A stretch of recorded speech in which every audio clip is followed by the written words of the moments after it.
Powell as Private Investigator Richard Rogue.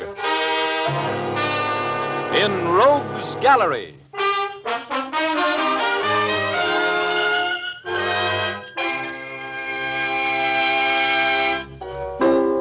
Rogue speaking. First off, today being Thursday and things being the way they are, I want to thank my Aunt Beulah for sending me those pork chops from Barlow, Kentucky. She doesn't know it, but she's made me the most sought-after man in town. Oh, well, next week, spinach. Anyway, to get back to business, I didn't know that my old friend, Judge Robert March, was having a cocktail party the afternoon I dropped by his place to say hello. But as I walked into the patio, I was Richard the Glad Rogue. My old friend, the judge, introduced me to an amber-eyed blonde who answered to the name of Pamela Leeds, and I smartly opened the conversation by saying, hello. Oh, Judge March, do you mean to tell me that this is the famous Richard Rogue, the investigator? I know it's disappointing, Pamela, dear, but nevertheless, that's the Rogue. Oh, really? You're not really disappointed, are you, Miss Leeds? You're just amazed that a man who has done so many brilliant things could be so young and handsome. Of course. Well, I can see that you don't need me, Richard. I think I'll go and circulate among my other guests. I'm sure that the two of you will never miss me. See you later, Judge. Thanks. You can believe almost anything he says, Pamela, unless it's about himself or you. Thanks for the tip, Judge. Would you like to take a walk around the garden? There's a bench under a weeping willow tree over there by the wall that always makes me feel very poetic. Oh, I hate to miss that, really, but I was just leaving. I have to leave, really. Oh, you do? Oh. Well, how are you going to leave? You have a car here? No.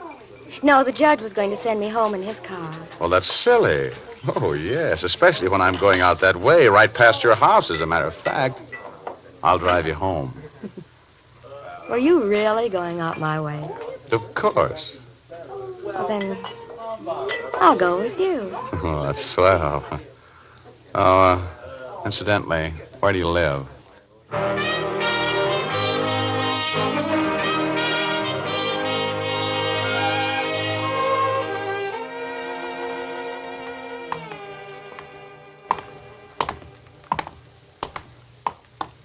Well, Pamela, this has been a kind of a short date. I hope I get a rain check on that bench under the tree. I have a lot of fascinating statements I'd like to make to you. Oh, we'll see each other again, won't we, Richard? How about tomorrow night? It's Sunday, you know. Great nights, Sundays. Mm-hmm. The moon will be full. There's dining and dancing at the Macombo and... Oh, Pamela. Dr. Stevens, what's the matter? Is Father... Pamela, we've been trying to reach you. Yes? You better come with me, Pamela. Your father is dead.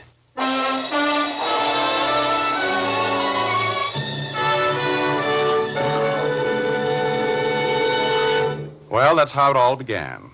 We'll continue in just a moment. And now we return to Dick Powell as Private Investigator Richard Rogue in Rogue's Gallery.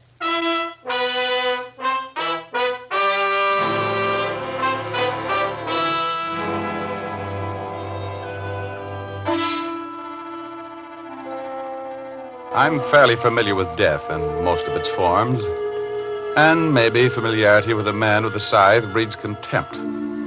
But I felt awfully sorry for Pamela Leeds when her father, Anson Leeds, died.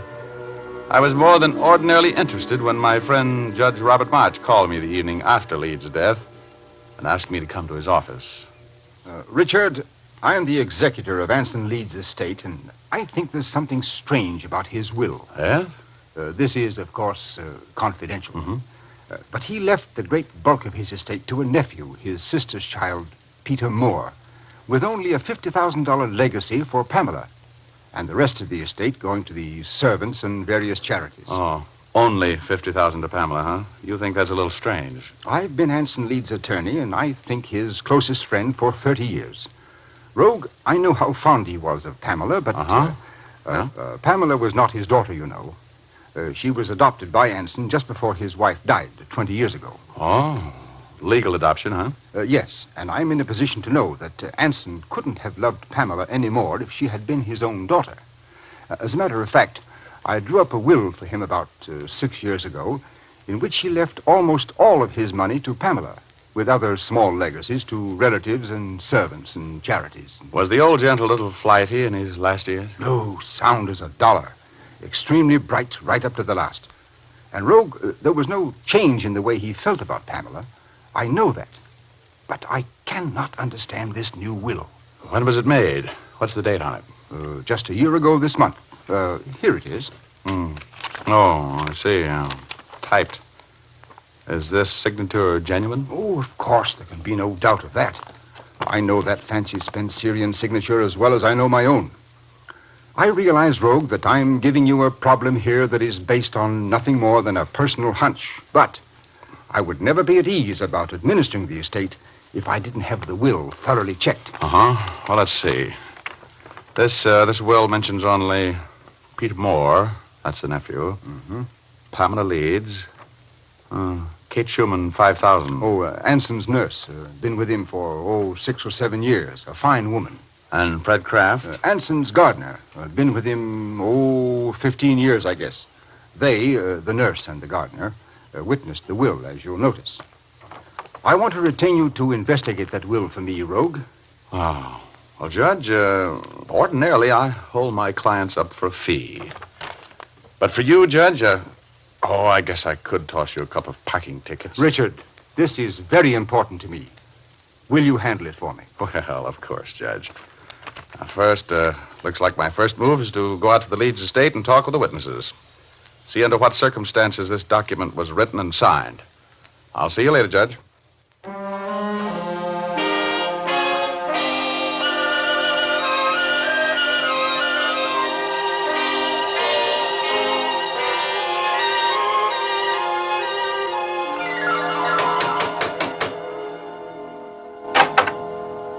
How do you do? I wonder if I could see Kate Schumann. I'm Kate Schumann. Oh, I'm Richard Rogue. The investigator? Yes. What do you want to see me about? Well, Miss Schumann, could we go someplace where we could talk privately? Of course. My quarters are upstairs. Richard Rogue, Oh, hello, Pamela. what in the world are you doing here? Well, I just came by to talk with Miss Schumann. Well, I didn't know you knew her. He doesn't. No, we just met. I'll see you later, Pam. All right. Stop by the library on your way out, will you? Oh, sure.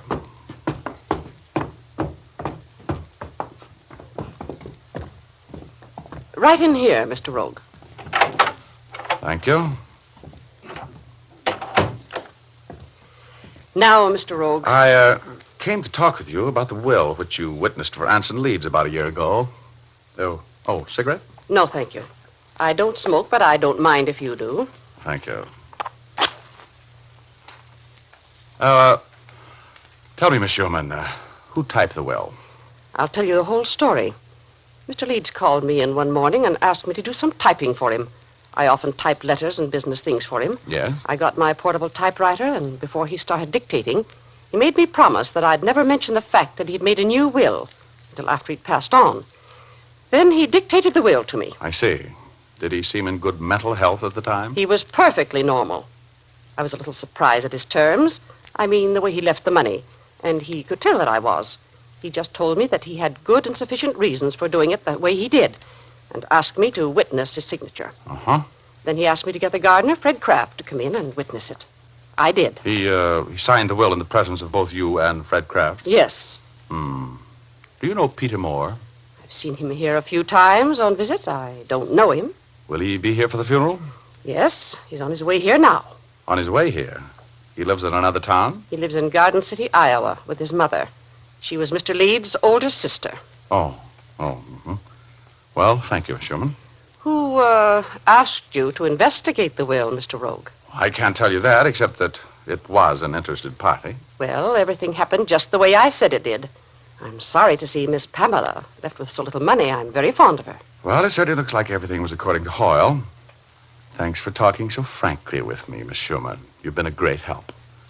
I'll just check with Fred Kraft, and you can forget the whole thing.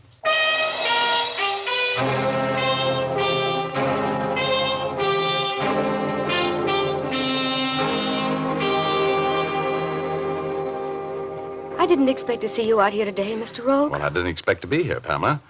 Judge March asked me to drop by and do him a little favor, that's all. Oh, excuse me. It must be Peter. Certainly. Hello, Peter. Hello, Pamela. I guess there isn't much I can say, is there, Pamela? I know, Peter. But where's your mother? Didn't she come with you? No, you know, Mother. She was very upset. She just couldn't make it. Oh, I'm sorry. Oh, this is my cousin, Peter Moore, Mr. Rogue. Hello. How do you do? I think I'd better run along, Pamela. I want to talk to your gardener. Name's Kraft, isn't it? Fred Kraft. He'll be in his cottage. It's out and back. It's a little white cottage. He's probably asleep by now.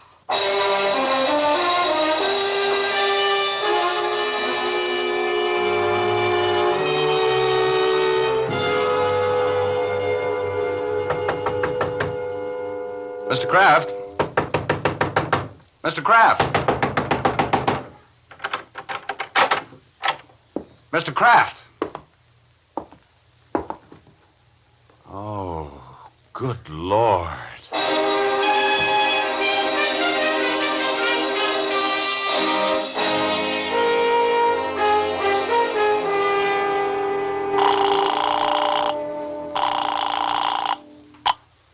Homicide. Lieutenant Urban speaking. Hello, Urban. Richard Rogue. No kidding. Cook up some more business for me, Rogie? Well, you know me, Urban. The Anson Leeds estate this time. The Leeds gardener was just chopped to death with a hand axe while he was asleep. Better get your boys and get out here.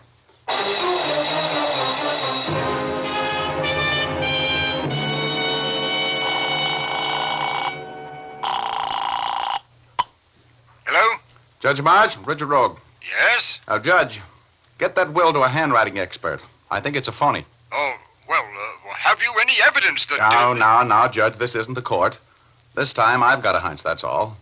One of the witnesses, the gardener, has just been chopped to death. Now get an expert on that will and tell him we'll call him for a report on the signature tonight. And you'd better come out here.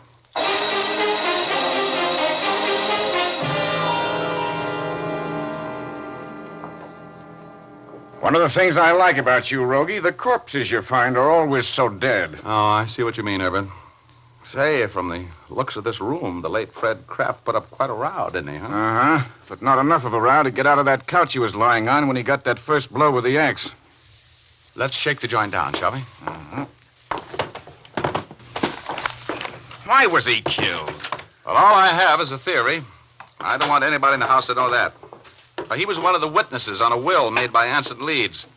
The will is in question. I get it. You think he might have been put out of the way to keep him from testifying as to the validity of the will, eh? That's my theory.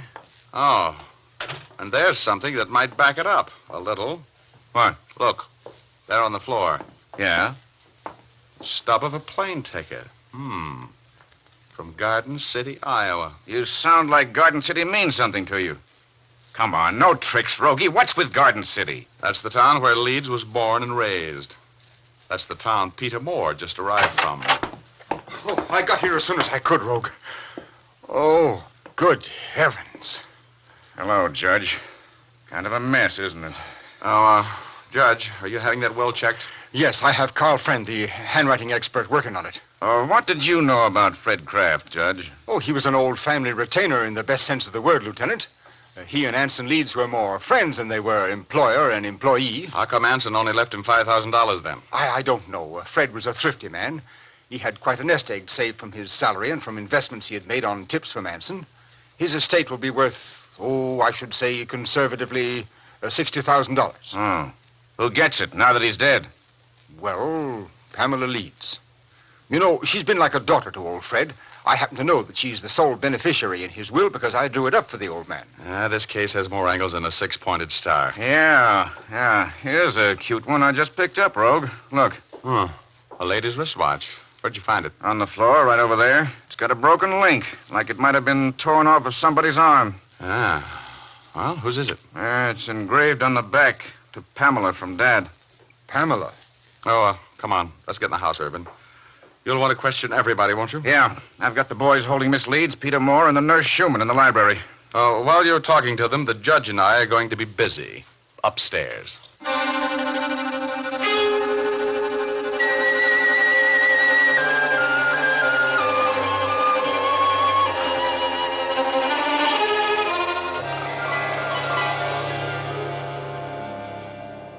afraid I don't understand, Rogue.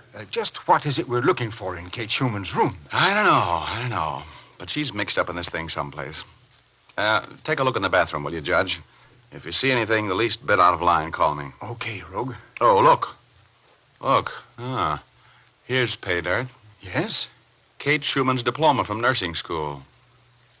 See where it was issued? School of Nursing, City Hospital, Garden City, Iowa. Yeah, the town keeps popping up, doesn't it, huh? Yes. Oh, look, I want you to witness this, Judge. Here are 2 cigarette stubs. Lipstick on the tips. Fresh. No, don't touch them. Just leave them right where they are. All right, but Rogue, you said yourself that the nurse couldn't have killed Kraft. She was in the house at the time that he was murdered. Yeah, I know. But I've got an idea that's beginning to make sense. You got a pencil? Yes. Yeah, let me use it here. I want to copy this phone number from Kate Schumann's scratch pad. BL6791. Room 323. You know, Rogue, we have no Now, right. Now, look, Judge, this is beginning to weigh on your conscience. You better get downstairs with Urban. He's a warrior, too. I've got a lot of work to do and a long-distance phone call to make. You go downstairs and tell Urban I'll be down as soon as I have convicting evidence on a murderer.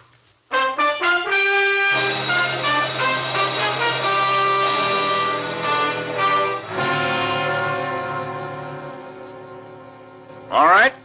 I'm going to have to impress on you that I mean business. There's been a murder committed.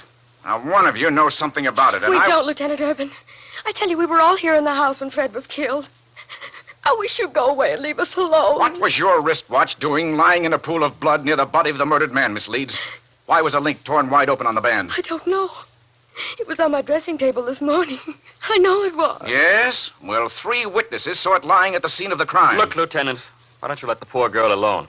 I was with her when Fred Kraft was killed. So was I. We were all right here in this room. That's very interesting. All of you established your alibis for a very important time. Were you all working together? Now, one of you start talking. How about you, Peter Moore? How do you account for the fact that the stub of a plane ticket from Garden City, Iowa, was found at the scene of the crime? Plane ticket? I came out on a train. Yeah? When were you in Fred Kraft's cottage? I haven't been out there in 4 years. You may have to prove that statement more in court. This is outrageous. You can't keep us here pounding questions at us, making accusations. There's been a murder committed. It's my business to find out who did it. I'm going to find out. Judge, go get Rogue. Tell him I want him down here right now. All right, Lieutenant. Peter, please. Don't let him question me anymore. Look, Lieutenant, it must be perfectly obvious that no one of us could have had anything to do with the murder. It was probably some transient. I suggest, Lieutenant, that you use some other means in trying... Yes, what's the matter? The upstairs looks like a cyclone hit it, and Richard Rogue is gone.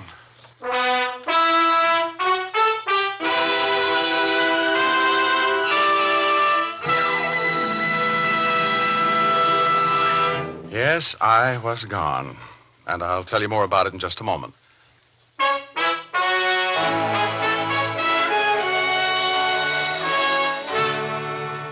And now we return to Dick Powell as Private Investigator Richard Rogue in Rogue's Gallery.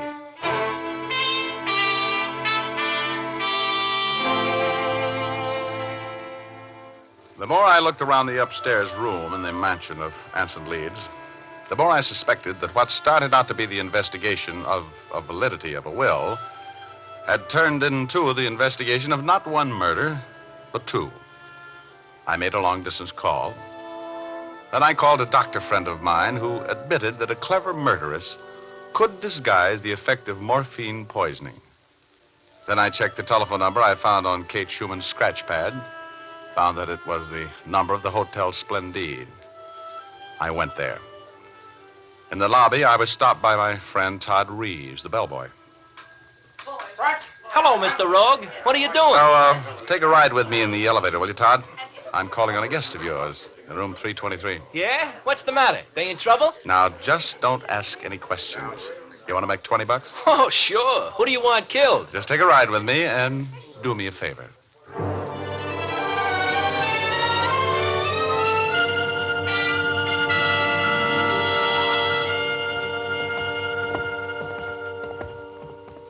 Give me your passkey, Todd. Oh, that's what the $20 was for.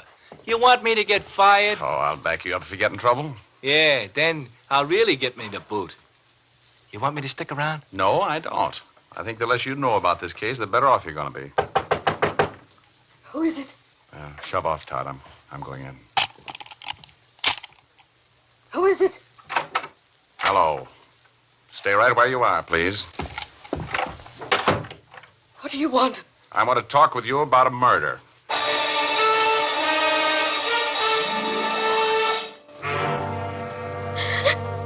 Oh. Oh, this is a typical rogue trick. Telling us to wait here and disappearing. If I ever get... I'll get it. Hello? Hello, Urban? Hello, rogue. Where the devil... Look, Anson Leeds was murdered. Don't say a word to the people you're holding there. One of them is the killer. Right. The will is a forgery, and I have the proof. Hold everybody until I can get there for the payoff. Be about 10 minutes.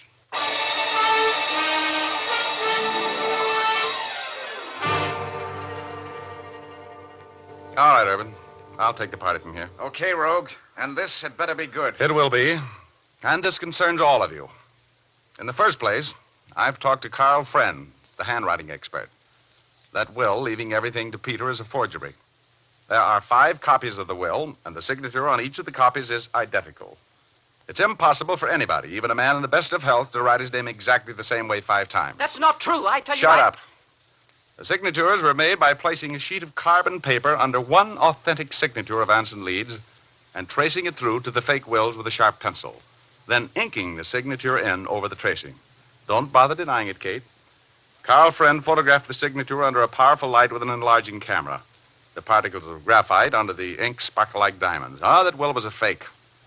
And Fred Kraft was killed to keep him from telling the fact that he was not present when Anson Leeds signed it. I didn't kill Fred Kraft. No, but you killed Anson Leeds with morphine poisoning. She murdered my dad? He was murdered? Yes, Pamela. I just came from the mortuary. There are obvious syringe punctures in his arm. But Dr. Stevens... Yes, I know, Judge. He signed a death certificate for heart failure. But I found this vial of morphine tablets in your room, Kate, and this bottle of belladonna hidden in your desk. You killed Leeds with morphine and then dropped belladonna in his eyes to dilate the pupils. Oh, that was very clever. Because the only outward sign of morphine poisoning is the fact that the pupils of the eyes contract to pinpoint size. I killed him. But I'll never go to jail for it. Grab her, Judge. Grab her. Get the syringe away from her. Kate. I was too late, Rogue. Yeah, she was too fast for us with that shot of poison. Kate. Kate. Kate! Too late. She's dead, Rogie. I don't understand. Why did she do it, Mr. Rogue? For gain. You were an innocent part of the plot to kill Anson Leeds, Peter. Peter? Oh, no. Stop being so mysterious, Rogue. If you know who killed Fred Kraft, say so. Was it Kate? No, it wasn't. The murderer of Fred Kraft is in jail. I put her there a few minutes ago. She was a good friend of Kate's, who was resentful of you, Pamela, and ambitious for her son to be a wealthy man. Peter, she needs you, kid. Better get down to the jail and see your mother. She loved you so much that 2 people died, so you could inherit $1 million.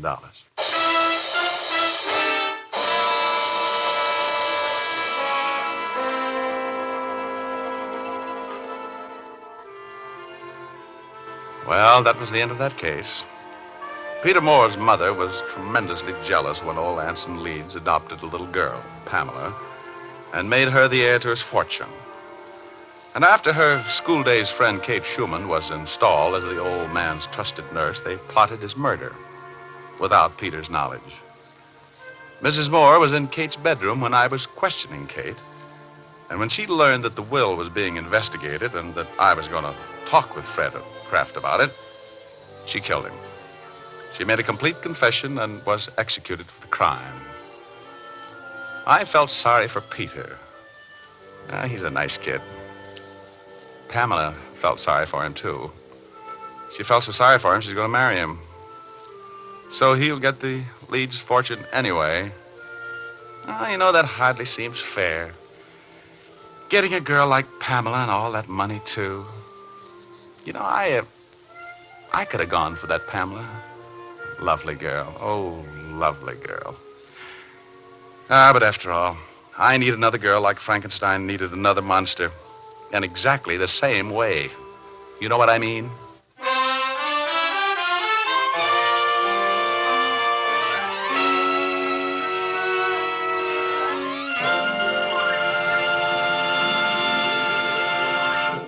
This is Dick Powell again, ladies and gentlemen. Hope you enjoyed our story tonight. Ray Buffum wrote it. Leith Stevens composed and conducted the music, and Dee Engelbach produced and directed.